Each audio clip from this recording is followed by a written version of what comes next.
Fala, povo de Deus, seja bem-vindo ao canal de Estudo de Teologia. Eu sou Sérgio Matias, que bom encontrar você aqui nessa Masterclass. E hoje nós vamos falar sobre a figura histórica de Jesus, né?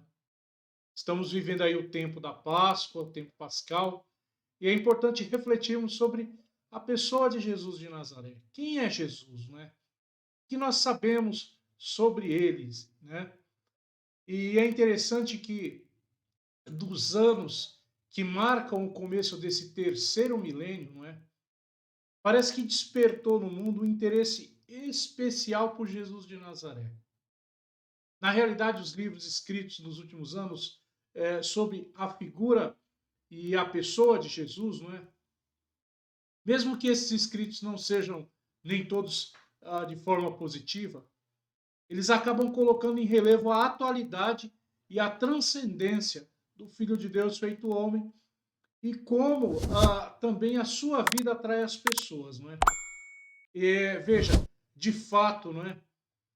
Em sua comunhão com o Pai, Jesus se faz presente hoje diante de nós, isso é certo. E o que Jesus traz, o que Jesus dá ao mundo, não é? E a resposta é muito simples. Até então, o cardeal Joseph Ratzinger, hoje o Papa Emérito Bento XVI, no seu livro Jesus de Nazaré, ele responde a essa pergunta dizendo: Jesus traz, Jesus dá ao mundo Deus. E é isso que nós meditaremos durante esta aula. Confira aí.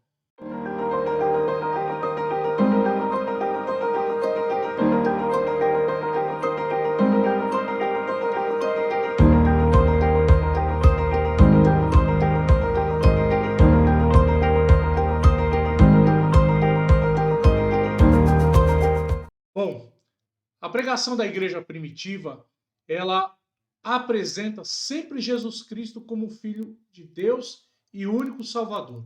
Esse é o teor da igreja dos 3 primeiros séculos, né? O teor da pregação da igreja dos 3 primeiros séculos. E toda a pregação da igreja, ela se desenvolve a partir daí. Então, a proclamação do mistério pascal levava consigo um anúncio paradoxal, não é? De humilhação e de exaltação, de vergonha e de triunfo. Não é? Nós, porém, anunciamos Cristo crucificado, escândalo para os judeus e loucura para os pagãos, mas para aqueles que são chamados a Deus, tanto judeus como grego, é Jesus Cristo, o Messias, poder de Deus e sabedoria de Deus, é o que nos fala o apóstolo São Paulo. Não é? Então, veja, não foi fácil para os primeiros cristãos superar o escândalo da cruz e a realidade da crucificação e morte do próprio Filho de Deus acabou sendo ali, por muitas vezes, um ato, não é? Um muro levantado para que os cristãos pudessem ir adiante e superar. Daí nós conseguimos entender, por exemplo, a tentativa dos docetistas e também dos gnósticos de negar que Jesus Cristo tivesse um corpo real e passível, não é? Ou ainda quando Nestório, por volta do ano de 390, não é? Afirma a existência em Jesus Cristo de duas pessoas, uma humana e outra divina. Então, essa controvérsia é para tentar entender esse grande mistério, não é? Agora, é fato que nenhum estudioso da igreja, nenhum estudioso sério nega o fato histórico Jesus de Nazaré. Nenhum nega. Não é? E assim, mesmo que não haja uma grande quantidade de dados externos à própria Sagrada Escritura sobre a pessoa e missão de Cristo, não é? Tudo que existe é suficiente para afirmar, sem deixar dúvida, não é? A sua passagem sobre a terra. E é substancialmente aceito, por exemplo, o testemunho do historiador Flávio José, não é? Ele escrevendo, não é, a Antiquitatis Judiae, no capítulo 18, ele diz que Jesus era um homem sábio que realizou obras extraordinárias, sendo mestre de homens que acolheram a verdade. Não é? Mais adiante, muitos outros escreveram sobre Jesus durante o império, por exemplo, de Trajano, durante o império de Plínio, não é? Durante o império de Tácito, e também Seutônio, não é? Secretário do imperador Adriano, escreve a respeito de Cristo Jesus e a respeito dos cristãos, não é? Os fatos históricos que envolvem isso. Não é?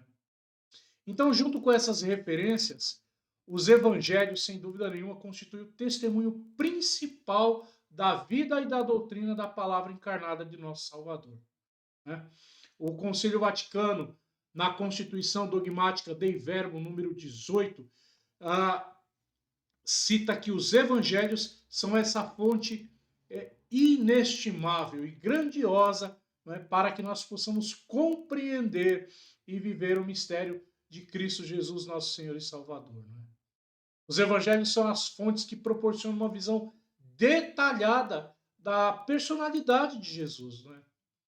A tradição da igreja, sob a inspiração do Espírito Divino, do Espírito Santo, acaba reconhecendo nesses livros a descrição autêntica e segura da figura do Senhor. Não é? Uma figura histórica que possui o caráter divino. Não é? Então, veja, o valor dos evangelhos como fonte primárias para conhecer a Jesus não foi posto em dúvida pelos cristãos até os finais do século XVIII. Não é? Veja, 18 séculos se passaram sem que existissem dúvidas. Né? Nesse momento histórico, né, no século XVIII, acabam surgindo alguns autores que pretenderam analisar os evangelhos como critérios de história, não é? E não simplesmente histórico, mas histórico positivista, né? Eliminando as narrações que consideravam inaceitáveis para o homem moderno. Não é? O que o homem moderno não aceita? Né? Os milagres, as profecias, não é? Que só são explicáveis pelo caráter extraordinário da intervenção divina na história. Então, nesse ponto da história, a partir do século XVIII, começa-se a questionar, não é, a grandiosidade dos evangelhos por conta do homem estar mais ligado, não é, a si mesmo, às coisas que ele pode provar, do que aquilo que ele não pode provar, como, por exemplo, os milagres e as grandes profecias que se realizam em Cristo Jesus. Né?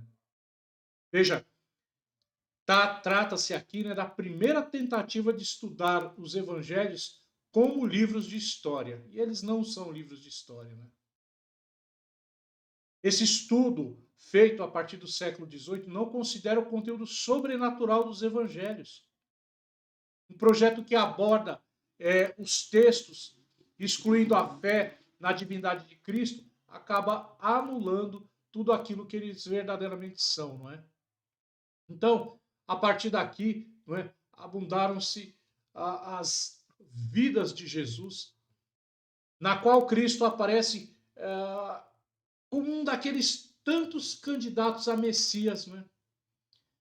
Cristo aparece muitas vezes como um fracassado, condenado à morte pela autoridade romana. Não é?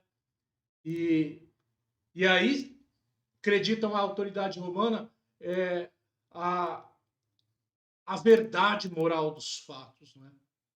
Então, veja, desse modo, com muita frequência, essas pretensas biografias históricas retratavam mais o caráter de quem as escrevia do que o próprio caráter de Cristo Jesus. E isso não é válido para nós católicos, para nós cristãos. Não é? Como diz a Dei Verbum, os evangelhos são a fonte primaz do nosso conhecimento e da nossa experiência com Cristo Jesus. Né? Mas aí também há uma graça, né? Porque há um avanço dos estudos exegéticos, né? E levou a uma fonte reacionária contra esse enfoque modernista, né? Passou a considerar os evangelhos como textos escritos com fé pura, sincera e real, mesmo que desvinculado das coordenadas da história, não é? Os evangelhos não são textos puramente ou meramente históricos. Eles são textos de fé, textos teológicos, não é? E o ceticismo, né, sobre a divindade da figura histórica de Cristo, mesmo com esse avanço da exegese, não é, ele acaba não sendo superado. Né? Nas últimas décadas, os novos critérios metodológicos permitiram uma leitura teológica da Bíblia mais de acordo com a fé. Né? Também Joseph Ratzinger, ainda quando cardeal, ele nos escreve isso na introdução do primeiro capítulo do livro de Jesus de Nazaré. Né? Então aqui vale recobrar algumas coisas. Né? A verdade proclamada pela Igreja sobre o Filho de Deus, depois de 20 séculos, continua sendo uma pedra de escândalo para a razão. Né? É a de uma pessoa ante a qual cada um de nós deve comprometer a sua vida através de um ato de fé. Porém, não uma fé puramente fiducial, uma fé crédula, não é? Mas uma fé que se apoia em que o próprio Deus falou e atuou na história. Primeiro, através da revelação no tempo, na história, não é? E depois nós cremos a partir de uma fé que crê na vida e nas obras reais do Filho de Deus feito homem e que encontra nele a razão da sua esperança. São Paulo, escrevendo aos Coríntios, na primeira carta, capítulo 15, versículo 14, diz que se nós não acreditarmos em Cristo, naquilo que ele verdadeiramente é, se ele não ressuscitou, a nossa pregação e o nosso ensino é vão e a nossa fé tem que ser descartada. Não é? Veja quão grande e importante é nós sabermos da realidade histórica e da mensagem evangélica que se faz patente desde os primeiros instantes do cristianismo. Não é? Isso é muito importante. Cristo verdadeiramente se encarnou. Não é? Agora, querer provar pela Escritura Sagrada ou pelos Evangelhos como se eles fossem simples livros históricos, não será possível, porque isto é uma graça sobrenatural que só pode nos ser concedida pela fé. Não é? Uma outra coisa a respeito de Jesus históricos são os milagres e a autoridade de Jesus. Não é? Nos evangelhos relata-se que Jesus faz milagres. Não é? No Antigo Testamento já se narravam prodígios realizados por profetas como Elias, como Eliseu, não é? Para não falar de Moisés e Josué. Não é? Moisés abriu o Mar Vermelho. Não é? Josué teve ali o seu encontro diante das muralhas de Jericó e sem partir, não é, para a força, simplesmente pela fé, acreditando na palavra de Deus, fizeram com que as muralhas ruíssem. Não é? Também na literatura antiga, não é? Tanto a literatura puramente judaica como a literatura helenística, né? Encontram-se prodígios de vários personagens. Né? Aqueles que buscam negar a veracidade dos milagres de Cristo, querer explicá-los através de fatos naturais ou científicos, né? E esses milagres que normalmente aparecem nas Sagradas Escrituras, essas pessoas costumam se apoiar nesses últimos personagens da ficção, não é? E de gêneros literários, para tentar explicar a vida e os milagres. Não é? Dizer que aquilo é simplesmente um gênero literário de ficção para exaltar, não é? aquele grande personagem histórico, Jesus. Agora, se formos analisar por esse prisma, nós vemos que as semelhanças rapidamente dão lugar a profundas divergências. Né? Porque o que é ficção e o que é Cristo Jesus constituem sinais diferentes por causa da credibilidade e da autenticidade dos escritos bíblicos, principalmente os 4 evangelhos. Em primeiro lugar, os milagres de Jesus surpreendem por sua verossemelhança. Não é? Os evangelhos falam de prodígios, porém não existe nada de exagerado na forma de descrevê-los. Não é? O cego recupera a vista, o coxo começa a andar. Né? Veja, são milagres, mas há uma simplicidade no relato, que está muito longe aqui de pretender exaltar uma figura. São relatos alheios à teatralidade, por exemplo. Não é? São milagres que se referem e refletem a vida cotidiana daqueles personagens que ali estão envolvidos. Né? Me chama muita autoridade nos evangelhos com relação a isso, a autoridade que Jesus exerce quando os realiza. Né?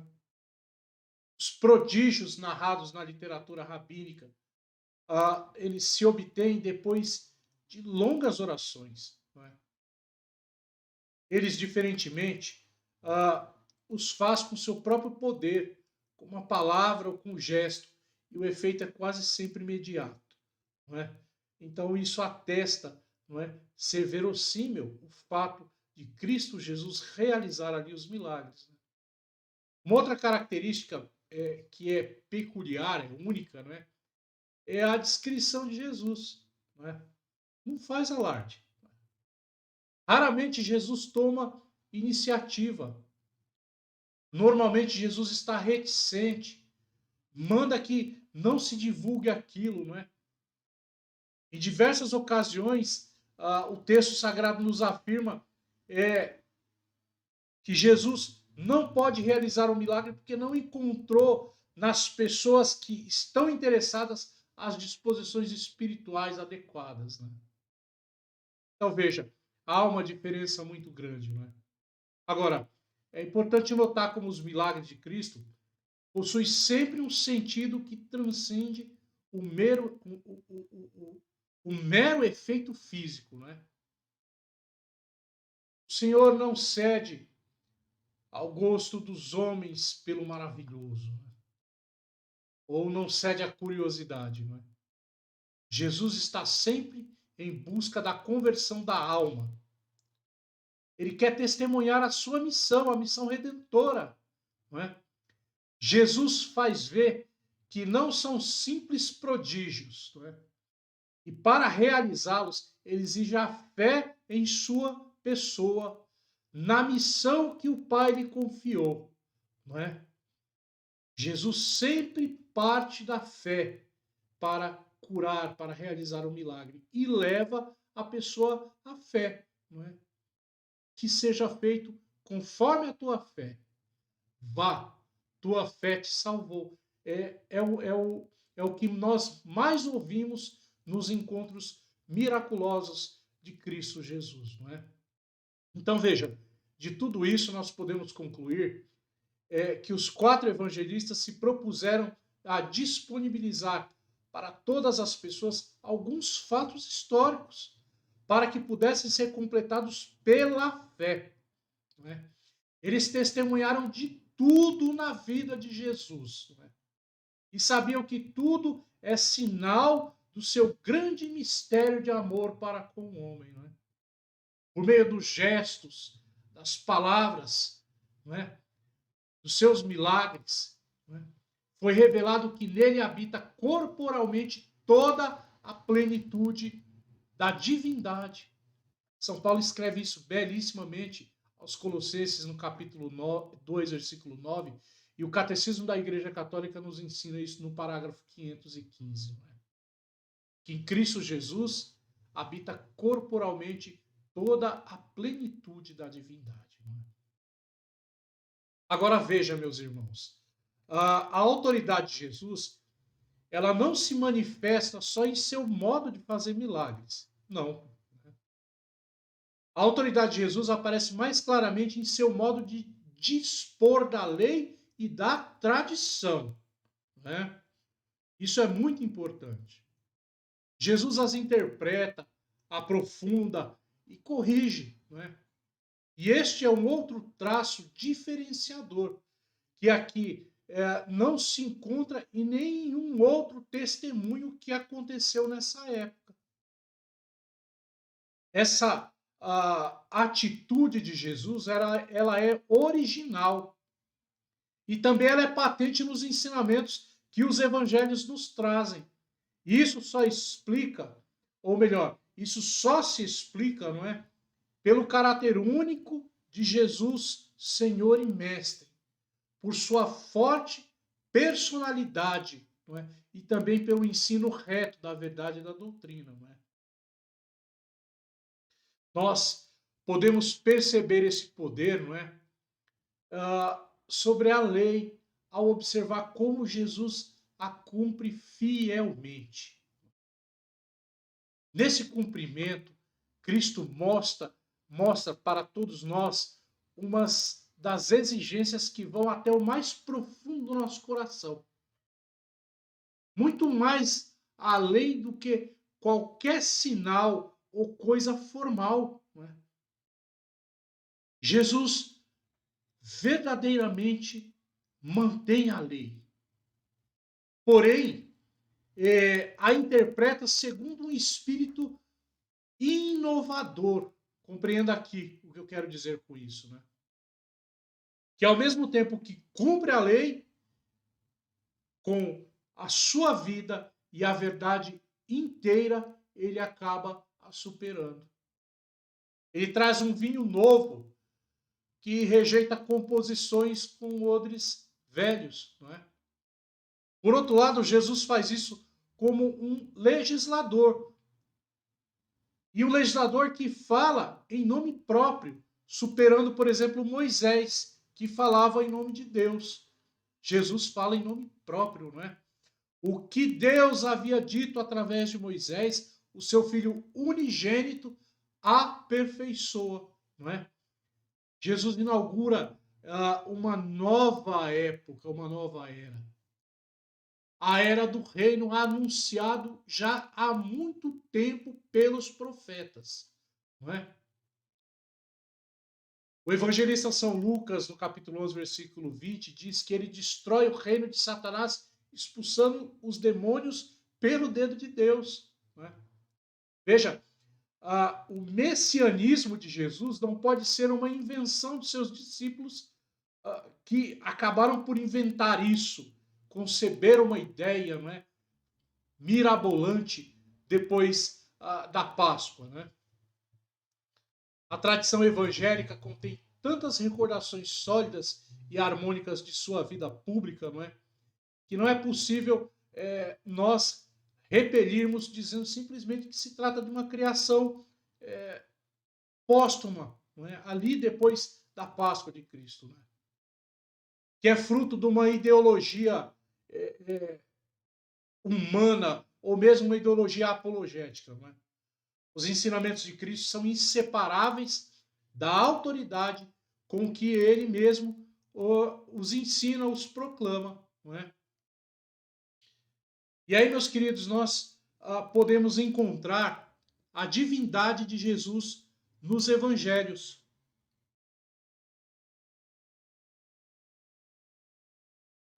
Veja, de um modo análogo a como se nega a verdadeira história, né, ou a historicidade dos milagres, é muito comum afirmar que o título Filho de Deus só designa nos evangelhos uma proximidade especial de Jesus com Deus. Infelizmente, no meio católico, nós não poucas vezes ouvimos pessoas pregarem essa falsa teologia. Geralmente argumenta-se dizendo que esse título tem diversos usos nos textos da época, não é? E aí recorre-se à arqueologia, recorre-se à história, enfim, não é? Que esse título também aplica-se a personagens que se distinguem por serem justos dentro do povo de Israel, que se aplica, por exemplo, aos anjos, à realeza das pessoas que têm algum cargo, algum posto especial, não é? Mas quando nós olhamos para os evangelhos, para os relatos evangélicos, novamente nós podemos encontrar as diferenças que só se explicam ao reconhecer a natureza divina de Cristo proclamada à luz da fé e do mistério pascal, não é? Vamos fazer uma breve análise aqui dos 4 evangelhos, dos sinóticos mais João, não é? No evangelho de São Marcos, não é? Se demonstra, por exemplo, que a personalidade de Jesus é sobrenatural. Em certas ocasiões, Jesus é proclamado Filho de Deus por pessoas que talvez só o façam segundo o sentido normal da época, as coisas históricas que eu acabei de dizer, sem conhecer verdadeiramente o fundo, não é, das implicações que isso trazem, né? Mas também a voz de Deus Pai no batismo e na transfiguração testemunham que Jesus é Filho de Deus.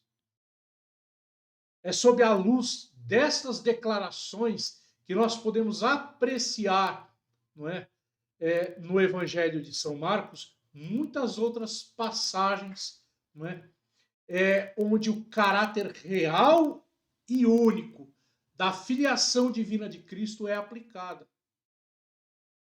Não é? Um grande exemplo é o próprio Jesus apresenta-se como o filho amado na parábola dos vinhateiros homicidas. Não é? Veja, ele se diz que ele é diferente de todos os outros enviados anteriores. E ele também manifesta uma relação pessoal e única de filiação, não é, e confiança com o Pai, ao chamar-lhe, não é, Abá, não é, papai. Veja, isso está em Marcos 14, 36, não é? Nesse contexto, não é, é interessante observar como a fé do evangelista São Marcos, a fé na divindade de Jesus, fica marcada pelo versículo que eu acabei de citar. Em Marcos 1, ele vai traçar ali a vida de Cristo e dizer que Cristo é Filho de Deus. No capítulo 15, versículo 39, São Marcos fala do centurião, não é? Quando da crucifixão, o centurião aos pés da cruz diz: verdadeiramente este homem era Filho de Deus. Perceba, não é? No Evangelho de São Mateus, não é? A definição divina de Jesus se apresenta com mais profusão que no Evangelho de São Marcos, né? Ao lermos o Evangelho de São Marcos, parece ser algo mais sintetizado, né? Um evangelho mais curto, mais objetivo, né? No Evangelho de São Mateus, isso é trabalhado de uma maneira maior. O título é pronunciado por endemoniados, não é? Pelo centurião, pelos que passam sobre a cruz lá no Calvário. É pronunciado por sacerdotes, por Pedro, é pronunciado pelos discípulos, especialmente depois que acontecem milagres, não é? Ainda mais claramente que no Evangelho de Marcos, né, vê que nem todos os que chamam Jesus de Filho de Deus o reconhecem como tal. E essa atitude serve para o evangelista São Mateus como contraponto, não é, para a afirmação de Jesus como Filho de Deus em relação daqueles que todos os fizeram. Então, essa narrativa do Evangelho de Mateus ela é mais específica, ele mostra esses dois ambientes, ele vai tratando isso em todos os aspectos, né? O evangelista São Lucas, não é? Trabalha muito claramente essa questão da relação entre Jesus e o Pai. Né? Ele destaca isso, né, em um ambiente de oração. Não é? Quantas vezes São Lucas narra, não é, essa busca de Jesus pela intimidade com o Pai, não é? Pela intimidade, pela confiança, pela entrega, pela submissão. Não é? Termina nas últimas palavras pronunciadas lá no alto da cruz: Pai, em tuas mãos eu entrego o meu espírito. Veja, ao mesmo tempo, é fácil captar com sua vida e sua missão, que são continuamente guiadas pelo Espírito Santo, já desde a Anunciação, onde se proclama a filiação divina. Né? Então, São Lucas traça todo esse roteiro. Né? E junto a essas características, não é, aqui particularmente destacadas, não é, nós voltamos a encontrar outros testemunhos comuns aos demais evangelistas. Né? Também os demônios chamam Jesus de Filho de Deus, né? Nas tentações e nas curas dos endemoniados, né? Lá em Cafarnaum e em Gerasa também, não é verdade? E por fim, nós chegamos no Evangelho de São João. Né? No Evangelho de São João, a filiação divina de Cristo, ela aparece em seu sentido mais profundo e transcendente. São João descreve Jesus como sendo o Verbo que está no seio de Deus e que se faz carne. Não é? Ele é preexistente.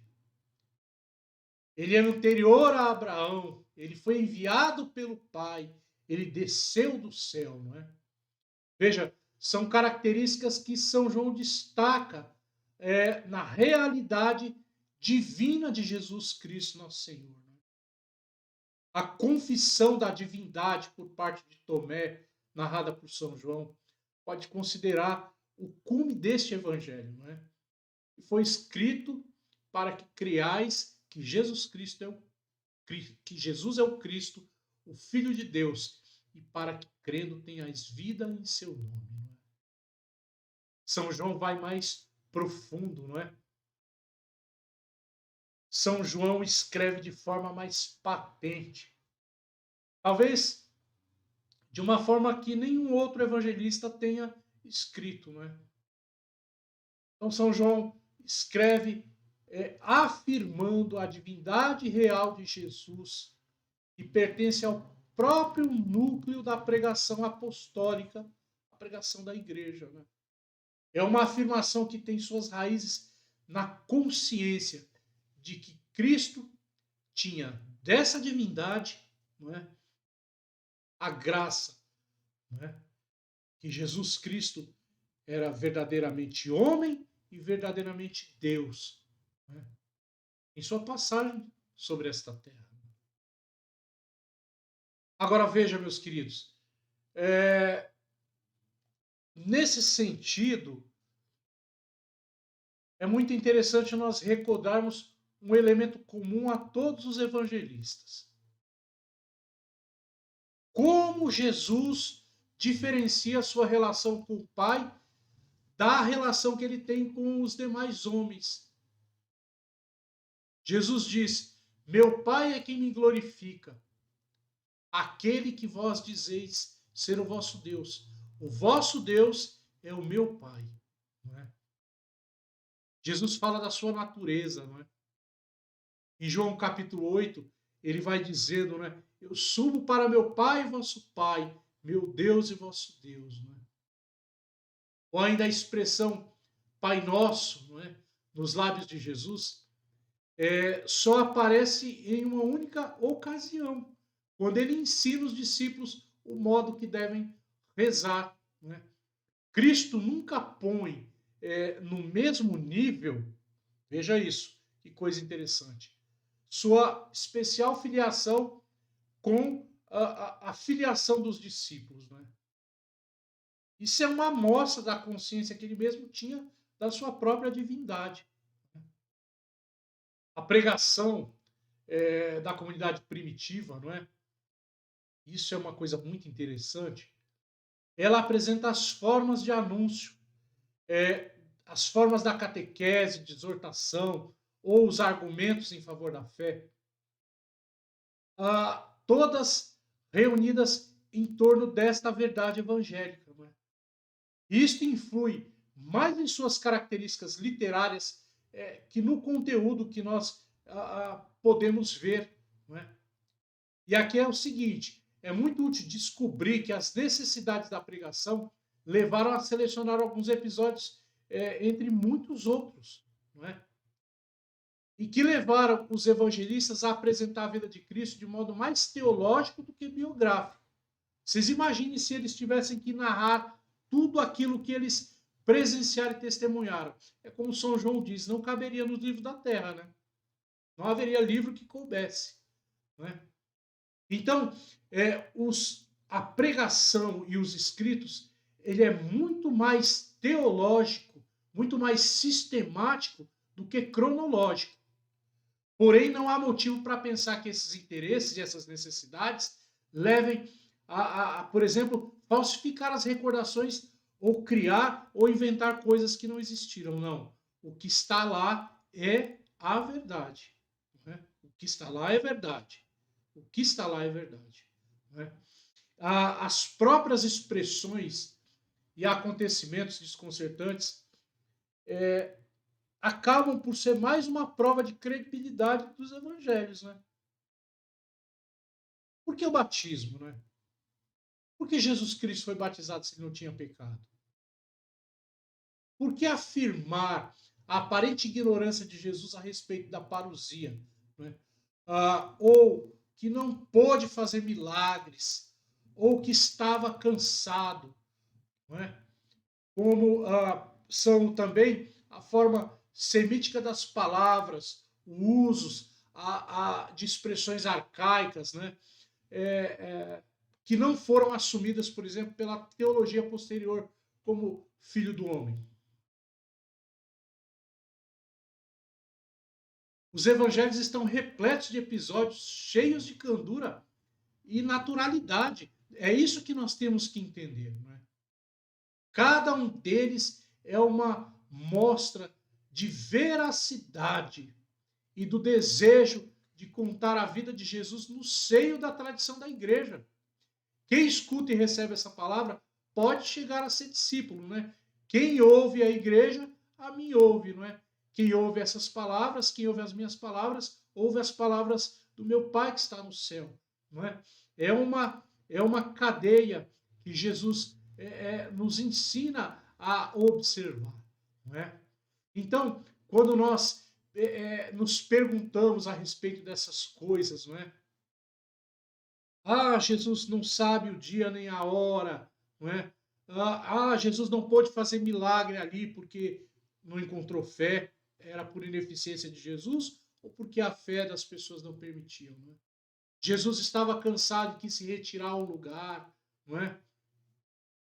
Jesus utiliza palavras, não é? Contando parábolas de coisas muito antigas, não é? Como compreender isso? Né? Porque exatamente aí está o cerne de todas as coisas. Né? O sentido teológico, o sentido sistemático e não cronológico. Né? A mensagem cristã ela acaba se entrelaçando, não é? Com a fé e a história. Né? A teologia e a razão, causado pelos testemunhos apostólicos, eles manifestam a preocupação de apoiar a fé e a mensagem sobre fatos reais contados com verdade e sinceridade. Esta é a questão. Né? Nos evangelhos, o próprio Jesus se dá a conhecer aos homens de todos os tempos. Mas se dá a conhecer na realidade da sua história, do seu anúncio. Não é? Lendo e rezando com os evangelhos, né? nós não aderimos a um ideal moral. Não é? Rezar com os evangelhos não é refletir sobre uma doutrina. É rezar, meditar e conhecer a história de Cristo desde o seu nascimento, que se deu num presépio pobre, até sua morte na cruz, uma morte horrenda, mas também a sua grandiosa ressurreição. Porque quando nós amamos uma pessoa, nós desejamos conhecer até os menores detalhes da sua existência, do seu caráter, para assim nós podemos nos identificar com ela. Não é? É uma coisa maravilhosa. Não é? São questionamentos que nós encontramos respostas fazendo esse processo com os livros sagrados das Sagradas Escrituras. Que você possa realmente penetrar no mistério sagrado, lendo com profundidade, não é? Os 4 evangelhos de forma sistemática, teológica e não cronológica, tá bom? Meus queridos, é isto para esta Masterclass de hoje. Se você gostou, deixa o seu like. Se você não é inscrito, inscreva-se, não é? Isente-se desse pecado de não ser inscrito em nosso canal, tá bom? Compartilhe essa mensagem, esta aula, que ficará gravada em nosso canal do YouTube com todas as pessoas que você conhecer e abençoe também a vida delas, tá bom? Nós nos encontramos em breve, em nome de Jesus. Tchau!